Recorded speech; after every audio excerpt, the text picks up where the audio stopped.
Class 11th और तब का ये इंसिडेंट है जब मैं अपने स्कूल में था। तो मैंने ये चीज़ देखी कि यहाँ सब उस चीज़ की फ़ैट लॉस की बात कर रहे हैं। तो उसमें से एक लड़का था, मोटा था, वो थोड़ा सा हेल्दी टाइप का था। तो अब वो कहता है कि मैं तो फास्टिंग करता हूँ, और इंटरमिटेंट फास्टिंग नहीं, वो ऐसी फास्टिंग करता है कि वो बहुत ही ज़्यादा कम खाता है। तो मतलब कहें तो उसको डेफ़िसिट पे है, पर बहुत ही गंदे डेफ़िसिट पे है। मतलब कई कई बार तो दिन में 1-2 रोटी खा रहा है, और उसका बॉडी वेट होगा तकरीबन 70-80 किलो। तो और वो भी मतलब जैसे थोड़ा छोटी हाइट का था वो, और उसके हाइट के हिसाब से उसका BMI 55-56 होना चाहिए, और 80-85 इतना बहुत ज़्यादा उसमें जैसे फ़ैट परसेंटेज उसका बहुत ज़्यादा था। तो अब इसी बात पे मैं अपना जो नॉलेज देता हूँ, उस टाइम पे मैंने जैसे मेरी नॉलेज स्टार्टिंग से ही फ़िटनेस में थोड़ी वैसी रही है। मैंने ज़्यादा उस चीज़ में घुस के उस चीज़ को पढ़ा है, कई सारे आर्टिकल्स पढ़े हैं, लोगों की वीडियो देखी हैं। उस टाइम पे गुरुमान, यश आनंद और ये सब यूट्यूबर्स थे, उस टाइम पे ये सब चलते थे। तो इन सब की वीडियोस देखता था मैं, सारे वीडियोस फुल वीडियोस पूरे 20-20 25-25 मिनट के, जिसमें क्लियरली एक्सप्लेन किया होता था कि क्यों ये नहीं करना चाहिए। तो ये सब चीज़ें मैं अपनी सारी नॉलेज जाके शेयर करता था उन सब के साथ में कि ऐसा करना चाहिए तो वैसा करना चाहिए। तो मैंने ये चीज़ देखा कि वो सब मुझे चूतिया समझ लेते थे।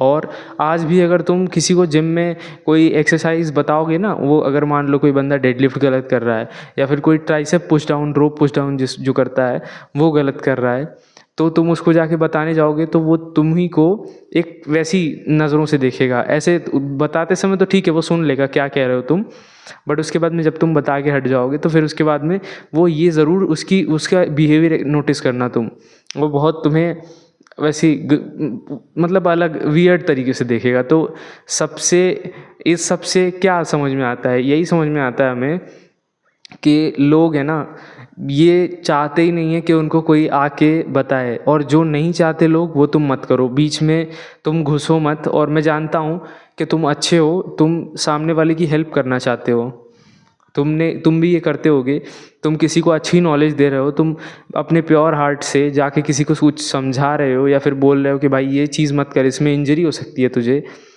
तो वो बंदा तुम्हें ही चूतिया समझ रहा है, तुम्हें ही मतलब कई बार तो लोग बोल भी देते हैं नहीं भाई मैं सही लगा रहा हूँ, मैं ऐसे ही लगाऊंगा।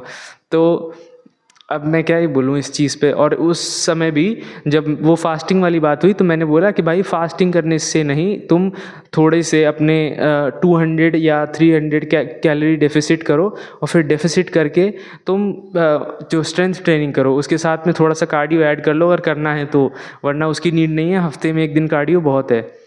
और वो सब कह रहे थे कि नहीं भाई कार्डियो से ही फ़ैट लॉस होता है, स्ट्रेंथ ट्रेनिंग से कुछ नहीं होता है। और इन बातों पे कई सारी बातें होती थी वहाँ पे।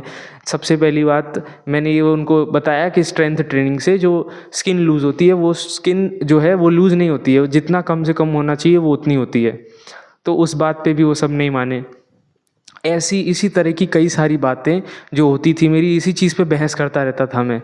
और कई सारी चीज़ें अलग अलग चीज़ पे भी कई सारे टॉपिक पे बात होती थी, तो मैं अपना पॉइंट ऑफ व्यू रखता था जो मुझे पता है। हाँ, मैं बिल्कुल जब सही मुझे पता रहता था कि हाँ मैं यही बोल रहा हूँ, तो उस टाइम पे ऐसा नहीं था, मेरे को जो पता चल रहता था मैं बोल देता था। पर वो चीज़ें बाई चांस मैं सही देखता था, और आज दिन तक वो चीज़ें मुझे समझ में आती है कि नहीं, वो मेरे पॉइंट्स गलत नहीं थे, मैं गलत लोगों को समझा रहा था। और गलत लोगों को नहीं, मैं अगर किसी को भी, तुम्हें भी अगर आके समझाऊंगा ना, तो तुम्हें भी वो चीज़ पागलपंथी लगेगी। अगर तुम्हारा भी कोई फॉर्म सही कराए ना जिम में, तो हो सकता है तुम हर बार वैसा ना फील करो, पर एक टाइम तुम सोचोगे यार ये क्या चूतिया है मुझे आके समझा रहा है।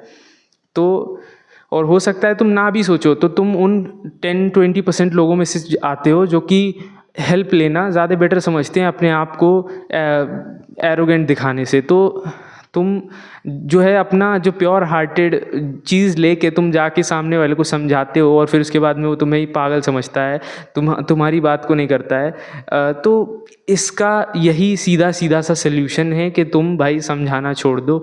तुम सबको नहीं बचा सकते हो, तुम सबको ठीक नहीं कर सकते हो, उनके हाल पे छोड़ दो उनको।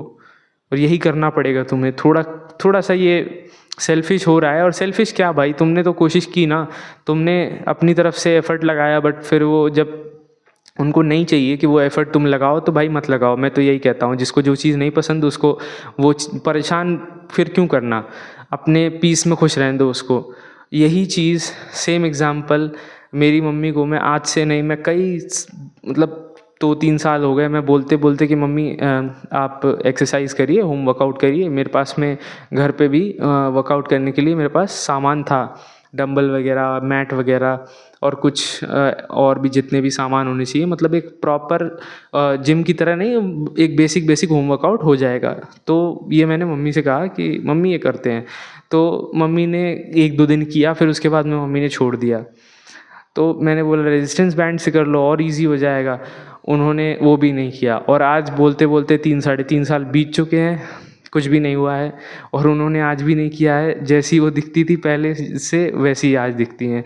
बस उनको सुबह शाम चलना ज़्यादा बेहतर लगता है। चलने को मैं बिल्कुल भी कभी ख़राब नहीं कह रहा हूँ, पर दिक्कत यही है कि सिर्फ चलने से फ़ैट लॉस या वेट लॉस नहीं, फ़ैट लॉस अगर किया जाए तो फ़ैट लॉस नहीं होता है। सिर्फ चलने से तो नहीं होगा, चाहे तुम 50,000 कदम चल लो।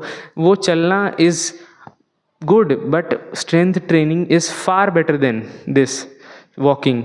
तो अब ये चीज़ उनको मैं नहीं समझा सकता, और अब मैं उनको अभी भी बोलता हूँ, छोड़ूंगा नहीं ना, अब वो तो माँ है, उनको नहीं छोड़ सकता मैं बोलना। पर वही चीज़ तुम बाहर जो चीज़ करते हो कि लोगों को तुम समझा रहे हो, बता रहे हो, और कितना ही तुम बता रहे हो, तुम बार बार बताए जा रहे हो, ऐसा तो तुम नहीं करोगे। एक टाइम को वो भी आता है कि तुम्हें सामने वाला बंदा खुद ही बोल देगा भाई मुझे मत बता, मेरे को नहीं जानना है। कुछ बोलने वाले ऐसे भी होते हैं और बोल भी देते हैं।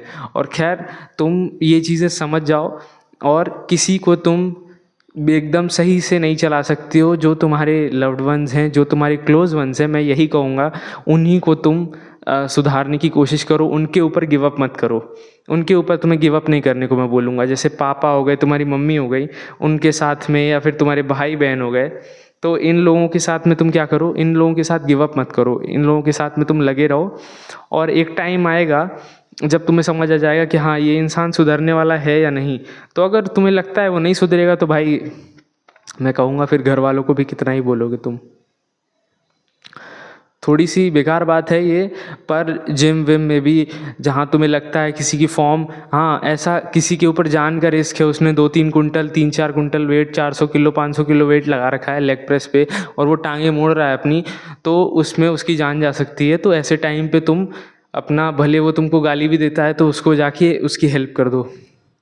हाँ ये बात थोड़ी सी तुम्हारी सेल्फ रिस्पेक्ट को हार्म करेगी, बट मैं कहता हूँ उसमें जाके कर दो।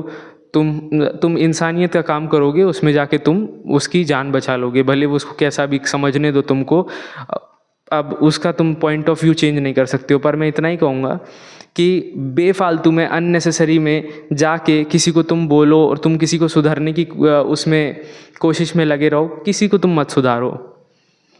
तुम्हारी गर्लफ्रेंड हो गई, तुम्हारे मम्मी पापा हो गए, तुम उसको, जिसको तुम फ्यूचर वाइफ समझते हो, उसको सुधारो भाई। बेफालतू लड़कियों पे भी काम मत करो, जो जो तुम्हारी दोस्त हैं, आज हैं कल नहीं रहेंगी, तो उनके ऊपर काम करो। जो तुम्हारे क्लोज वंस हैं उनके उनके साथ रहो, उनको बिल्कुल ढीठ की तरह लग जाओ कि ये काम करना है, एक्सरसाइज करनी है, पानी पीना है, इतना प्रोडक्टिव रहना है। उन लोगों के साथ ऐसे रहो, फैमिली के साथ, क्लोज वंस के साथ, सबके साथ मत रहो। उनको लोगों को पसंद नहीं आता, फैमिली को भी एक टाइम को पसंद नहीं आएगा, बट फैमिली के साथ रहना पड़ेगा तुमको, दैट्स इट। और ये चीज़ समझ जाओ, लोगों का पीस डिस्टर्ब कर रहे हो तुम, और मत करो, वो चाहते हैं मत करो, और यही बेहतर होगा तुम्हारे लिए भी।